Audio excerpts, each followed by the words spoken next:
참 그래서 이번 그 여론조사를 저도 분석하면서 참 우울해요.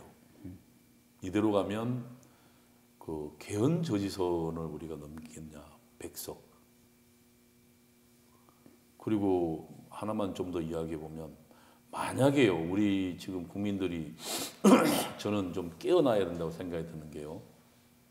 절대로 집에 있으면 안 되는 게 지금 벌써 오늘 그 조선일보 보도를 보면 이 친구들이 지금 앞으로 원내 과반수를 확보해서 그러면은 뭐 예를 들면 단독으로 되든 더블로 해서 되든 그러면은 뭐 예를 들면 지금 더불어민주당 150석 가까이 가져가고 그 다음에 더불어시민당 그 다음에 열린 뭐 민주당 열린 민주당입니까?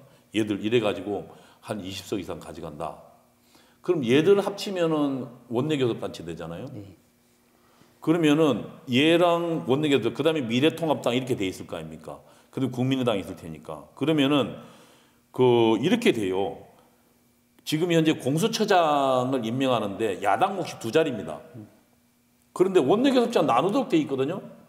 그러면은 미래통합당 1명 주고 그다음에 얘들이 지금 그러면 그 위성정당용 그 문재인 지지하는 위성정당이 원내교섭장 넘기지 않겠습니까? 네. 그러면 얘들을 한몫을 주면 지금 7명 정도가 예를 들면 지금 그 전체의 그 뭡니까 공수처장 임명권을 갖고 있거든요. 그래서 6명의 지지를 획득해야 돼요. 그 야당 2명이 반대하면 공수처장 임명을 못하도록 돼 있어요. 그래서 지금 어쨌든 근데 만약에 이대로 가면 야당 2명 중에 1명은 미래통합당 넣고 1명은 얘들이 넣을 수 있어요. 그럼 어떻게 돼요? 공수처장 저거 마음대로 임명하 저거 사람들 임명해서 그럼 공수처장 임명하자마자 어떻게 가겠습니까? 얘들 지금 제일 타겟이 윤석열 검찰 선보겠다 그러잖아요. 조국 빼내고 그런 식으로. 그럼 가겠죠. 검찰 선보면 어떻게 될 것 같아요? 앞으로 그 지금 선거 마치자마자 선거법 위반 뭐 사소한 거 하나씩 걸어가지고 지금 국회의원들 전부 한 20-30명 걸어보세요. 그럼 그 사람들 지금 문재인이 지금 뭐 헌법 개정한다 혹은 악법들을 만들어낸다 할 때 반대하겠습니까? 그리고 또 검찰 조져서 그 개인들 전부 비리 캐내서 20-30명 전부 기소해 보세요. 다 위험하겠네요. 야당 완전 무력화돼요. 그럼 또 하나 이 공수처는 무슨 권한이 있냐면 판사들 수사 권한이 있어요. 그러면 지금 그나마 뭐 대법원장이 있다 하더라도 법원을 다 장악한 건 아니잖아요. 그래서 중간중간에 판사들한테는 뭔가 좀 그래도 우리가 보기에 합리적 판결들이 나오잖아요. 근데 만약에 이제 지금 얘들이 딱 판사들 가지고 문제되는 판사 몇 명 시범적으로 조사 들어가서 구속시킨다고 해보세요. 그러면은 베네수엘라 꼴 나는 거예요. 베네수엘라가 어떻게 보면 대법원을 장악했거든요. 그래서 그 판사들이 이 정권에서 시키는 대로 판결하는 거예요. 그러면 지금 공수처를 만든 게 그것 때문에 만든 거거든요. 그러면 이들이 만약에 베네수엘라 모델을 보고 그대로 모델로 만든 거예요. 그러면 지금 이들이 만약에 이번 총선에서 과반수 이상을 가져간다. 그럼 공수처를 통해서 뭐든지 못할 게 있느냐.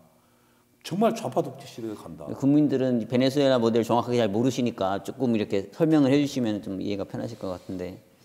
베네수엘라가 중남미에서 가장 부국이었습니다. 네, 석유가 워낙 많이 나는. 석유가 세계 1위예요. 네. 근데 이제 그 석유가 질이 좀 떨어지죠. 질이 좀 떨어지죠. 네. 왜냐하면 뭐 여러 불순물이 껴서 정제를 잘 해야 돼요. 네. 어쨌든 그러나 생산량이 세계 1위였거든요. 그래서 또 소득 수준도 높을 뿐만 아니라 그 국민들 교육 수준도 굉장히 높았어요. 그 중남미 최대 부국이었어요. 네. 그러다가 이 베네수엘라에 이 차베스라는 이 좌파 파퓰리스트 정권이 들어섰습니다. 그가 맨 처음 한 짓이 뭐냐면 이 석유하고 그 이런 그 대기업들을 전부 국유화해 버렸어요. 네.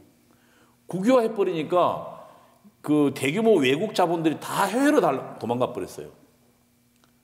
그리고 이들이 어떻게 하냐면 그 국유화된 걸 가지고 전부 국민들 나눠줬어요. 그러니까 뭐 국민들이 아주 환호가 났죠. 그 대기업들을 뺏어가지고 주니까요. 지금 뭐 대기업 뺏어서 하자는 구호가 있잖아요. 뭐 그렇죠. 정의당 같은 네. 좌파 정당들. 더불어민주당도 지금 그 얘기 아닙니까? 지금 소득 수준 높은 사람들 해서 뭐 뺏자고.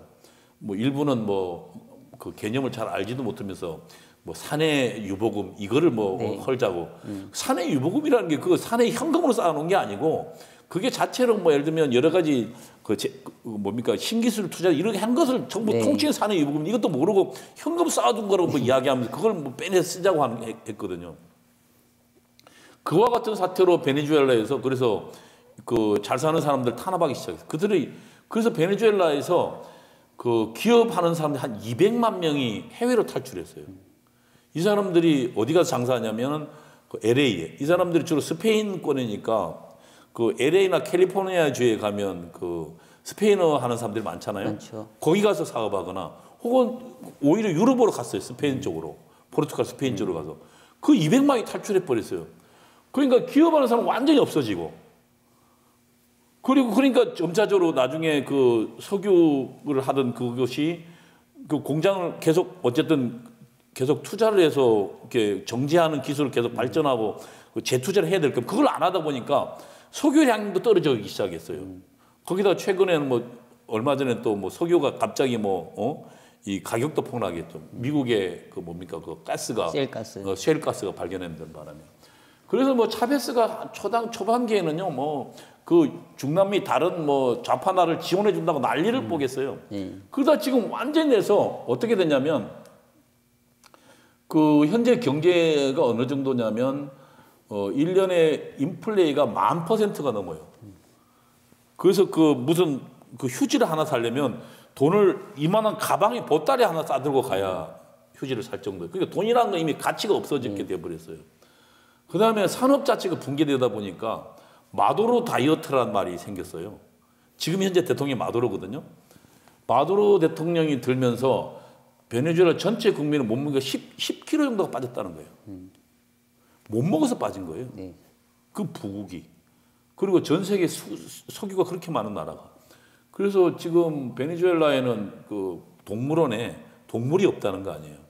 잡아먹어서. 밤중에 몰래 들어가서 먹을 게 없어요. 잡아먹어서. 그러면 이들이 정치는 어떻게 장악했냐? 아까처럼 대부분을 장악했어요. 헌법을 개정해버린 거예요. 헌법 제정 민중회를 만들어가지고 헌법을 새로 만들었어요. 네. 지금도 헌법 개정하려고 그러잖아요. 지금 헌법 개정하자 그러죠. 네. 이들이 지금 그러니까 베네수엘라 모델이에요. 그래서 헌법 제정 민주를 그래서 헌법을 새로 개정해서 대부분은 완전히 저들 마음대로 장악했어요. 그런데 국민들은 북유럽 모델 착각하는 분들도 많잖아요. 네, 그게 아니죠. 베네수엘라 모델을 지금 하고 모델이잖아요. 그러니까 그래서 지금은 마두로가 예를 들면 제 집어넣어 하면 검찰에서 수사하고 그다음에 땅땅땅 맞는 판결에 전부 다 집어넣게 돼 있어요. 그래서 야당이 그걸 몰락해 버렸죠. 그럼 국민들은 어떻게 됐냐? 지금 마두로가 70% 지지로 당선됐어요. 왜? 그나마 정부에서 주는 돈 받아야 먹고 사니까요. 전부 정부의 기대는 거지가 됐습니다. 아담 스미스의 그 도덕 감정론이라는 책이 있습니다. 거기에 아주 중요한 글귀가 있습니다. 인간의 도덕심은 어디서 나오냐? 스스로 서는 자립에서 나온다. 내가 내 삶을 책임져야 거기에서 나는 자긍심도 생기고 도덕심이 생긴다. 만약에 내 삶을 남에게 의지하게 되면 그 사람은 비굴해지고 또 거기엔 도덕적 자긍심도 없어진다. 그래서 그건 아주 굉장히 그 도덕 감정론에서 중요한 표현했거든요. 그러니까 베네수엘라 사람들이 자기 삶을 누구한테 의지하게 됐습니까? 국가예요. 70%.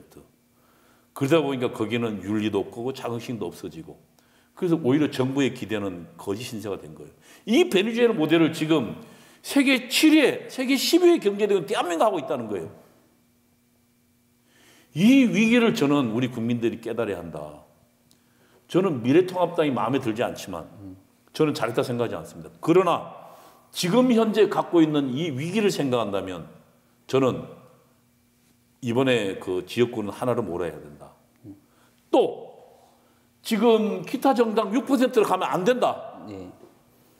국민 여러분 보시기에 특히 기독 신자들에게 호소하는 거는 여러분 보시기에 19번 기독자의 통일당으로 한쪽을 몰아줘야 된다. 그래야 지금 이 험난한 상황에서 문재인 정부와 싸우는 사람을 구출할 수 있을 거 아닙니까?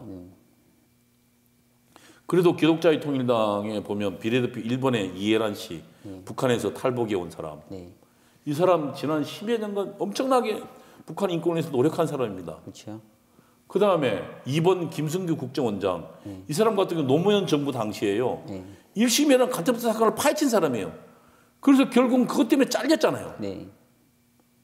그리고 이 사람이 지난번 지금 그 문화 막시즘, 기독교인에 침투하고 있는 이슬람하고 그 다음에 그 차별금지법을 위해서 지난 4, 5년간 굉장히 노력한 사람입니다. 네. 그 다음에 세 번째로 주옥순 대표는 엄마 부대 뭐 알잖아요. 네. 지난 10여 년간 열심히 아스팔트에서 욕도 많이 먹으시고. 욕도 많이 먹었지만 어쨌든 그래도 이만큼 싸운 사람 어디 있습니까? 네. 이런 사람들이 있는 정당이에요. 저는 이 현재 갖고 있는 위기에 비한다면 아까 이야기했던 베네수엘라처럼 대한민국이 적어도 망하는 꼴 보지 않으려면 지역구는 마음에 들지 않지만 우선 투표장에 나가야 한다. 네.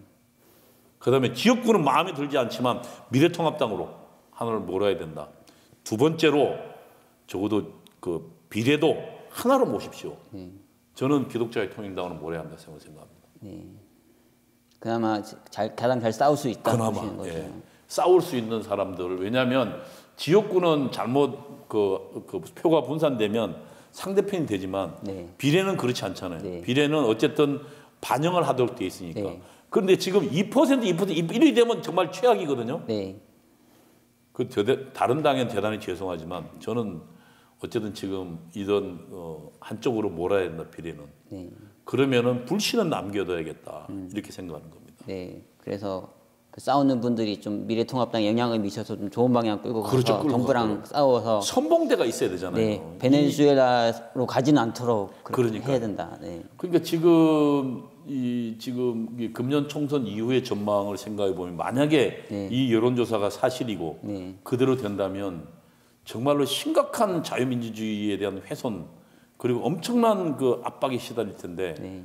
그때 미래통합당 사람들을 가지고 믿을 수 있겠습니까? 그러면 적어도 그 우파의 투사들이 거기서 정부랑 싸워줘야 그 사람 주변에 또 몰리지 않겠습니까? 네. 저는 그런 불씨는 남겨둬야 한다.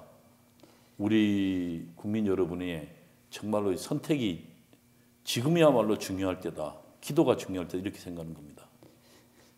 이번 만약 총선을 가서 총선에서 좀 여당이 압도적으로 승리하고 공수처나 이런 저쪽 편에서 생각하는 것들이 착착 진행이 되면 이제 그러니까 최악의 시나리오죠. 베네수엘라의 이 방향으로 그 가게 길을 가는 되는 거예요. 그거 돌리려면 정말로 그때 후회하면 정말 늦을 겁니다. 네. 그래서 저는 우리 국민들이 이번에 정말 정신 바짝 차려야 한다. 그 싸울 수 있는 게 사실은 이제 어떤 정당에서 싸워야 되는 건데 정당에서 이제 공수처에서 묶여버리면 이제 싸우기가 어려워지니까. 모수죠 한번 생각해 보세요. 한 2, 30명 정도 네. 수사 딱 걸어놓고 기소 다 해놔놓고 그다음에 재판까지 딱 장악하고 있다고 생각해 보세요. 어떤 사람이 싸우겠습니까? 목숨 걸고. 지난번에 이제 조국 사태 때도 그렇게 구름대처럼 몰려서도 꼼짝 안 했는데 또 시민들이 그때 가서 각성해서 싸운다고 이기기가 쉽지 않을 거 아니겠죠? 그러니까요. 헌정 체계가 무너지고 그 의회가 무너지면은 시민의 운동으로 그거 바꿔낸다는 게 이제 거의 불가능한 않습니다. 일인데. 예. 그래서 저는 이번 총선에 총선을 이겨야 되는. 예, 이 여론조사를 결과를 보고 정말로 이 여론조사 결과대로 나올 그 가능성에 대해서 정말 섬뜩해요. 네. 그래서 이대로 안 나오려면 아까 제가 제안했지만 미래통합당도 지금 캠페인을 바꿔야 되고, 네. 그럼 특히 우리 유권자들이 네. 이 절박한 감정으로 나와야 하겠다. 네. 그러니까 뭐 지금 그 지역구는 그 1대1로 맞붙어 있고, 그래서 이렇게 보면 제가 보기에는 우리 지금 보수 유권자, 자유우파 유권자들이 정말로 이 위기감을 가지고 경각심을 가지고 투표장에 나와야겠다. 네. 그리고 주변 사람들을 설득해야 된다. 네. 오늘 방송하는 이유기도 하고요. 네. 그런 분들에게 좀 보시라고 하는 거니까요. 예. 그래서 저는 좀 마지막으로 제가 말씀을 드리면 지금 현재는 실망할 여유도 없습니다. 네. 그리고 한탄할 여유도 없습니다. 네. 만약에 이 벼랑 끝에서 우리가 밀린다면 지금 우리 선배들이 만들어놓은 이승만 대통령과 박정희 대통령 그리고 또 우리 앞서갔던 선배들의 피와 땀과 눈물로 만드는 이 소중한 대한민국, 자유의 나라 대한민국. 지금 세계 10위에 어디 내놔도 부럽지 않는 나라잖아요. 우리 서울이나 전 세계로 우리 전 세계로 한번 가보세요. 대한민국처럼 도로 잘 뚫리는 얼마나 인프라 잘 된 나라가 그렇죠, 어디 있습니까? 없죠. 저도 미국에 살다 왔는데 한국이 더 잘 돼 있어요. 한국이 훨씬 잘 돼 있잖아요. 예. 그러니까 이런 나라를 그래서 미국에 있다 오면서 예. 제일 이해가 안 됐던 게 헬조선이라고 하는 게 너무 그렇죠. 이해가 안 되는 거. 미국에 비하면 미국 세계 제일 잘 사는 나라라고 하는데도 한국 같지는 않거든요. 한국 같지 않죠. 그렇죠. 교육 수준 높고요. 인프라 잘 갖춰져 있고요. 그래서 이런 나라들을 우리 선배가 만들었는데 우리 때에 적어도 나라가 망가지는 꼴. 아르헨티나가 잘 나가다가 망가졌잖아요. 네. 베네수엘라 망가지는 거지 우리가 망가지는 꼴을 보면 안 되겠다. 저는 그래서 한심할 여유도 없다. 경각심을 가지고 투표장에 그리고 내 주변을 한 명이 10명을 설득해야 되겠다. 네.